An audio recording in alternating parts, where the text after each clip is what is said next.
Cobb was born in 1886 in Narrows, Georgia, a small rural community of farmers that was unincorporated. He was the first of three children born to William Herschel Cobb, born 1863, died in 1905, and Amanda Chitwood Cobb, born 1871 and died 1936. Cobb's father was a state senator. When he was still an infant, his parents moved to the nearby town of Royston, where he grew up. By most accounts, he became fascinated with baseball as a child, and decided he wanted to play professional ball one day. His father was vehemently opposed to this idea, but by his teen years, he was trying out for area teams. He played his first years in organized baseball for the Royston Rumpers, the semi-pro Royston Reds, and the Augusta Tourists of the South Atlantic League. He released him after only 2 days. He then tried out for the Anniston Steelers of the semi-pro Tennessee-Alabama League, with his father's stern admonition ringing in his ears.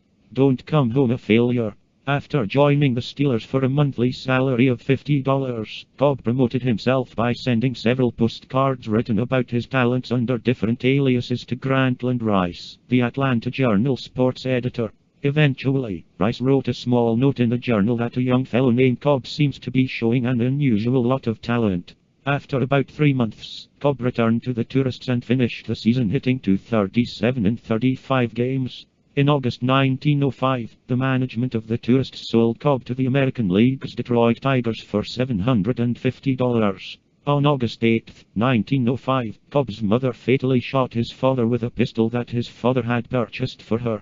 Court records indicate that Mr. Cobb had suspected his wife of infidelity and was sneaking past his own bedroom window to catch her in the act.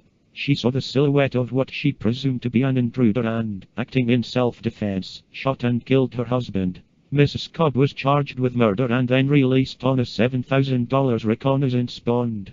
She was acquitted on March 31, 1906. Cobb later attributed his ferocious play to his late father, saying, "I did it for my father. He never got to see me play, but I knew he was watching me, and I never let him down." In 1911, Cobb moved to Detroit's architecturally significant and now historically protected Woodbridge neighborhood, from which he would walk with his dog to the ballpark prior to games. The Victorian duplex in which Cobb lived still stands.